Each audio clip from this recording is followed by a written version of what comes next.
E eu acho que assim, como empreendedora que você se encontra hoje, né? Uma empresária empreendedora, o fato de você ter sido uma comunicadora e entender como funciona a máquina da comunicação, de uma determinada forma, hoje te ajuda a contar essas narrativas, né, Dani?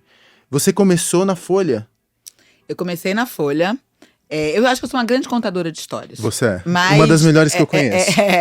Eu terminei o lado empreendedor que, como contador de história, me cabe agora. Mas, acima de tudo, quando perguntou lá na jornalista, eu tenho vontade de dizer, eu sou contadora de histórias. Eu comecei na Folha, fui trainee. Na verdade, comecei em Salvador. Uhum. Eu me formei na UNB, eu não queria fazer política, né? A UNB era uma faculdade de jornalismo muito tradicional, mas muito focada, isso no final dos anos 80, muito focada em política.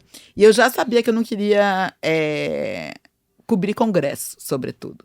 Aí eu voltei para Salvador, porque eu tinha ido estudar, mas tinha feito um acordo com meu pai que eu tentaria a vida em Salvador depois da carreira. Salvador ficou pequena muito rápido, porque o jornalismo lá não necessariamente, nessa época, sobretudo, oferece... Bom, depois ele foi ficando mais difícil em todos os lugares, mas eu trabalhava em 2 jornais, assim, um ano, porque eu tinha muita sede de fazer as coisas e foi realmente ficou pequeno, nesse caso. Eu teria que fazer outras coisas, mas talvez não trabalhar em jornal. Fui ser trainee da Folha. Na Folha, eu já queria ir para o Cotidiano, que é o caderno que cobre os assuntos do dia a dia da cidade, né? E nessa época, o Cotidiano, a Folha tinha mais verba, então o Cotidiano ele contava muitas histórias também da cidade, dos personagens e dos movimentos. Então ele tinha essa função de também captar histórias individuais e movimentos coletivos, né? Então isso foi muito legal, foi a base da minha formação. Depois eu terminei indo para Brasília pela Folha, eu fui correspondente em Nova York pela Folha 11 meses, voltei para Brasília, mas não fui cobrir congresso. Eu voltei para Brasília porque na época nem tinha jornalismo de moda e era o jeito de você dar um upgrade na carreira. Se você não passasse por Brasília, você ia ficar ganhando mal. Uhum. Então era importante ter esse aval. E o Gilberto de Menstein, ele foi uma pessoa muito importante. A gente conviveu em Nova York na mesma época. E ele que falou, você tem que parar com preconceito com Brasília, de achar que Brasília é só congresso. Tem muitas histórias a serem contadas. E aí, muito por influência do de Menstein, eu fui cobrir educação e saúde. Não eram áreas valorizadas, mas eu falei, eu não sou... A vida do jornalista no congresso é muito ficar correndo atrás dos líderes e ficar líder. Eu falei, gente, eu não sou índio para ficar atrás de cacique e ficar pegando uma declaração, porque eu gostava de contar a história. Claro que tem gente que é muito bom no relacionamento com política e consegue. Não era o meu caso, né? Eu gostava de estar com... E Brasília cobria o Norte e o Nordeste, onde não havia sucursal da Folha. Então eu fui para o Acre, cobri a primeira eleição do PT no Acre, que foi o Jorge Viana.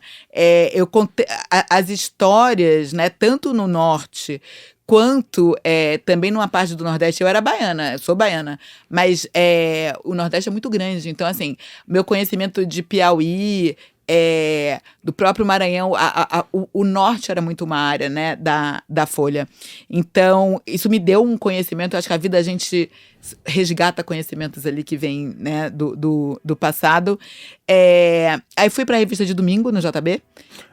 Desculpa te interromper. Enquanto você estava cobrindo política, você estava e você estava em Brasília, qual foi a narrativa de poder que emergiu de Brasil? Para você hoje olhar a relação que a gente tem Norte, Nordeste, Sul. Quando você estava lá, e a gente sempre tem essa narrativa que às vezes é palaciana, né, que vem ali, né, dos líderes. Mas o que você entendeu de Brasil? Porque você deve ter tido uma compreensão muito holística sobre o Brasil naquela época, né?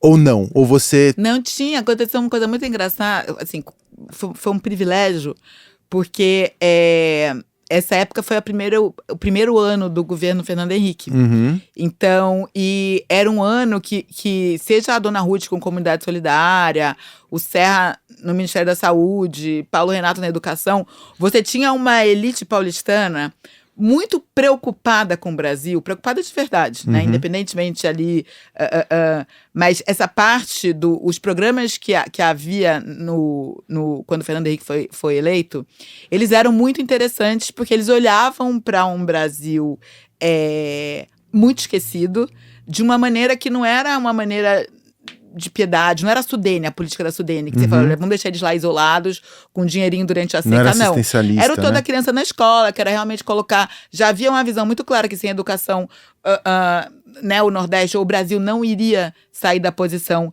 que ele estava, no Ministério da Saúde com os agentes comunitários de saúde, então de você realmente descentralizar e levar, foi um movimento muito interessante, mas que faltava o choque da realidade do Brasil, né?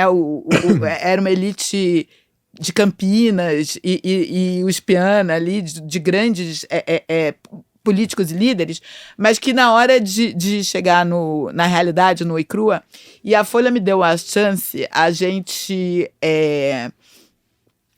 desenvolveu um produto ou um projeto que era conhecer os piores estados nos índices de mortalidade infantil, de analfabetismo, entender por que a política pública não dava certo. Porque era uma política pública que parecia tão eficiente. E aí, quando chegava lá, vou dar só um exemplo, porque senão a gente ia ficar horas aqui conversando, mas, por exemplo, tinha a questão toda da mortalidade infantil, né?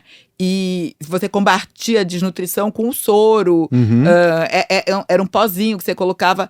Só que na maior parte das comunidades não tinha saneamento básico. Então a pessoa que pensava o combate à desnutrição não lembrava que o pozinho ela vai estar colocando numa água infectada. Então, você não conseguia ter o resultado de combate à mortalidade infantil naquelas comunidades se não tivesse junto um programa de saneamento básico. Então, são algumas, né? Ou a mesma coisa, não adianta ter toda a criança na escola se você não tivesse uma política de combate ao trabalho infantil muito, muito, muito forte. Então, as coisas tinham que estar integradas. O Bolsa Família vem resolver esse dilema, né? Porque não adianta a escola estar preparada e tentar pegar essa criança se você não der ao pai uma alternativa para que ela saia do trabalho. Porque senão o pai vai manter ela no trabalho. Falando isso, eu fico pensando, né? E eu sou muito fã das narrativas, como você também é.